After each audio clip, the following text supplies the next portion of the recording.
How were the most prolific serial killers captured? We often look back at the 70s, 80s, and 90s with fond memories. There were neon lights, great music, and simpler times. But underneath it all, there was a darker side. The fear of serial killers lurking in the shadows. What are your fondest memories if you grew up during this time? The 70s were called the golden age of serial murder, with 300 known active serial killers. This number stayed high in the 80s, before starting to decline in the 90s. By the 2010s, the number of active serial killers dropped to fewer than 50. Today, we dive into the chilling crimes of these notorious murderers, and how they finally got caught, with some of them taking decades to face justice. We start with the most infamous of them all, Theodore Robert Cowell, known as Ted Bundy. Ted Bundy didn't fit the typical image of a serial killer. He was seen as handsome and charming, I guess, by 70s standards. He was born in 1946 and grew up in what seemed like a normal environment, but Ted had a troubled childhood. He was known to be fascinated with knives. When he was 3 years old, his aunt recalled waking up from a nap to find young Ted standing by her bed. He was quietly smiling, and she was startled to see that he had placed kitchen knives all around her, with one knife held in his hand. Despite his strange behavior at home, he was popular and did well in school. By all accounts, he appeared to be quite successful. He got into law school and had a girlfriend. He fit in perfectly, and no one knew about the dark side hiding beneath. In the 70s, Bundy began a terrifying spree of brutal murders, targeting young women across several states. He used his charm to lure victims, often pretending to be injured to gain their trust. Once isolated, he killed these women brutally.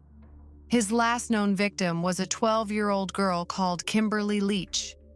She was abducted in February 1978 and was found murdered several weeks later. Ted Bundy's crime spree came to an end shortly after this murder.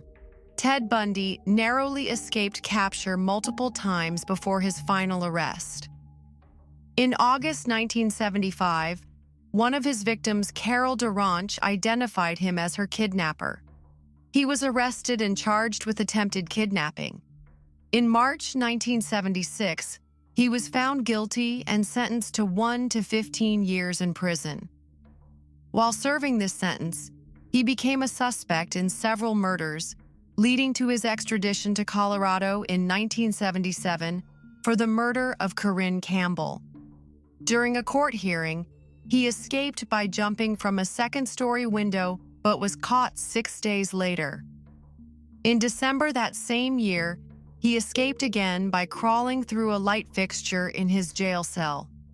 He fled to Florida, where he continued his killing spree. Bundy was finally arrested in February 1978 in Pensacola, Florida, while driving a stolen orange Volkswagen Beetle. Police found stolen credit cards and fake IDs inside the car, linking him to recent murders. His appearance also matched the suspect wanted for a recent sorority house attacks at Florida State University. In court, he acted as his own lawyer, using his good looks and intelligence to manipulate the media and the public. But his charm couldn't save him forever. In 1979, Bundy was convicted and sentenced to the death penalty. On January 24, 1989, Ted Bundy was executed in the electric chair. Crowds outside the prison cheered as his dark legacy came to an end. Do you think Ted Bundy became who he is because of his upbringing, or was he simply born that way? Our next terrifying killer is Dennis Rader, also known as BTK. BTK stood for bind, torture, kill, the cruel way he ended his victims' lives. Now imagine this. The most respected leader in your community turns out to be a brutal serial killer. That was the shocking truth about BTK. Dennis Rader blended in so perfectly with his community that no one suspected the horrific crimes he was committing, until he made one fatal mistake that led to his capture. He was a family man, a church leader, a pillar of the community. But this family man targeted women and families across the Wichita, Kansas area, binding, torturing, and killing them. Rader's first known victims were the Otero family.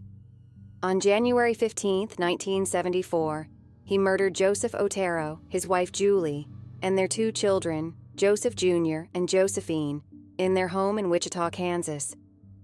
He went on to commit several brutal crimes, one being his neighbor. His victim, Maureen Hedge, lived just a few houses away from him. He murdered her on April 27, 1985, after breaking into her home. Rader's last known crime was the murder of Dolores Davis on January 19, 1991. He broke into her home, strangled her, and then disposed of her body under a bridge. Dennis went silent after his last crime for over a decade, but in 2004, he resurfaced. In March 2004, police received a letter from someone claiming to be BTK, asking if they could trace him through a floppy disk. They falsely told him no. Foolishly, he believed them and sent the disk to a TV station.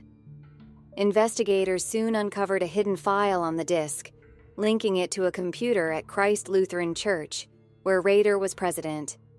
DNA evidence from an old crime scene ultimately confirmed his identity, leading to his arrest.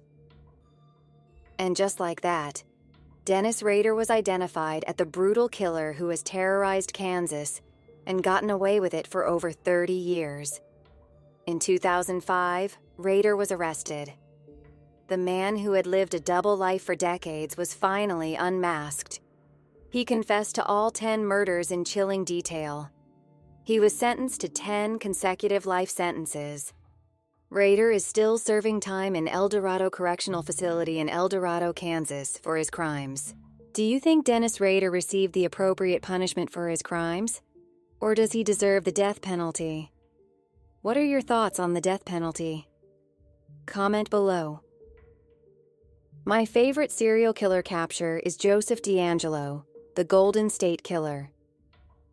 His capture happened quite recently, in 2017. At the time, I lived in Sacramento, not too far from his home. Joseph James DeAngelo was the monster who terrorized California from the 1970s to the 1980s. Born in 1945 in Sacramento, California, he was one of 4 children. Reports say he grew up in an abusive household and witnessed violent events as a child, including the assault of his sister by soldiers while his family lived in Germany. Joseph DeAngelo joined the Navy and later became a police officer from 1973 to 1976. His crime spree began in 1974, starting with a series of sexual assaults in the Sacramento area. DeAngelo would break into homes, tie up his victims, assault them, and often steal items as trophies. In 1976, DeAngelo escalated to murder, killing at least 13 people and targeting couples in their homes. He took pleasure in terrorizing his victims.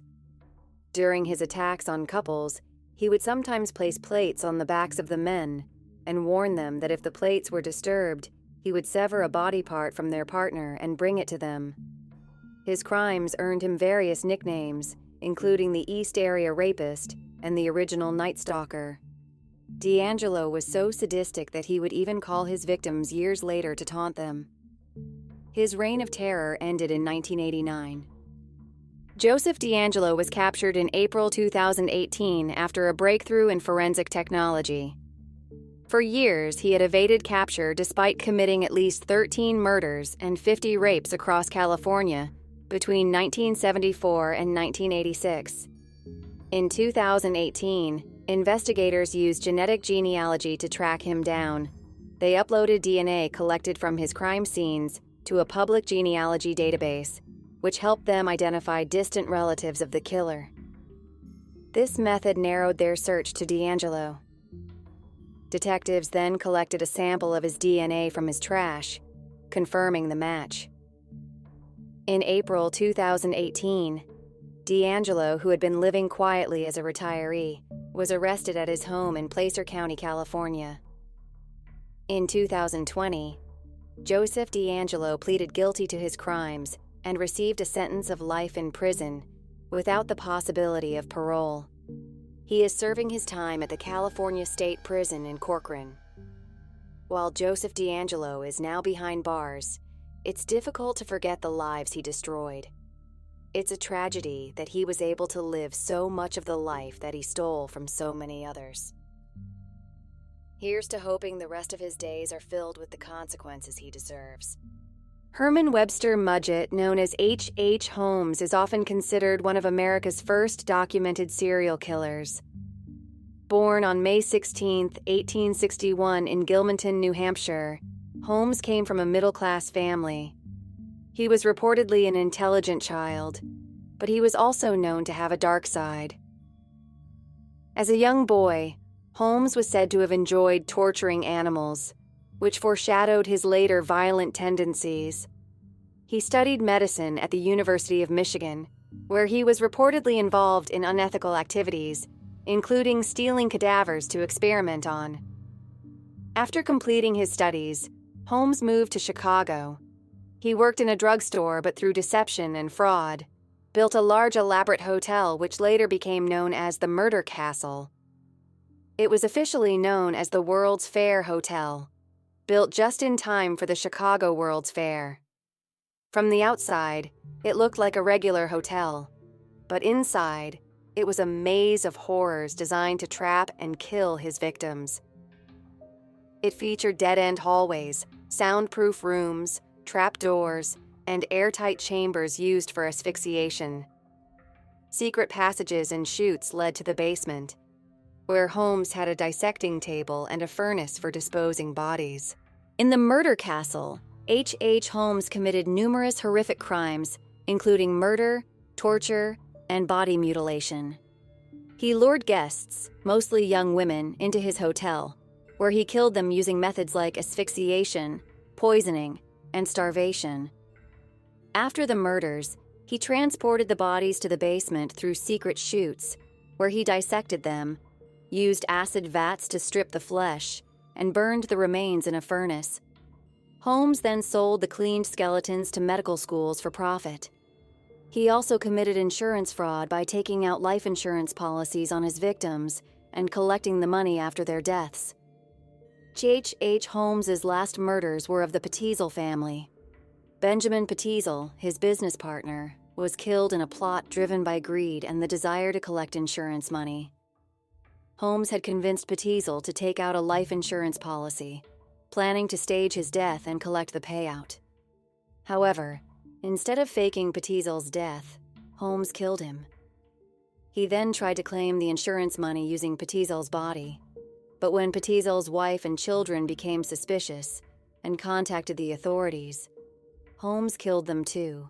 Holmes was arrested in 1894 while trying to flee after Detective Frank Geyer found the decomposing bodies of the Petteasle family, revealing his brutal crimes linked to the Murder Castle. In 1895, Holmes was convicted of murdering the Petteasle family. He later confessed to killing 27 people, though some estimates suggest he may have killed up to 200 in the Murder Castle. H.H. Holmes was sentenced to death and executed by hanging on May 7, 1896. Some people believe H.H. Holmes was also Jack the Ripper, another serial killer who was never captured. Both killers were active in the late 19th century and used similarly brutal methods. This theory gained attention when Jeff Mudgett, Holmes's great-great-grandson, suggested in his book Bloodstains that Holmes could have traveled to London during the Ripper killings. Mudgett also claimed that handwriting analysis showed similarities between letters from Jack the Ripper and Holmes's writing. Additionally, Holmes was known for his cunning and ability to evade the law, which fits the profile of Jack the Ripper. Although this idea remains unproven, what do you think? Is H.H. Holmes also Jack the Ripper? Please like, comment, and subscribe for more easy English stories.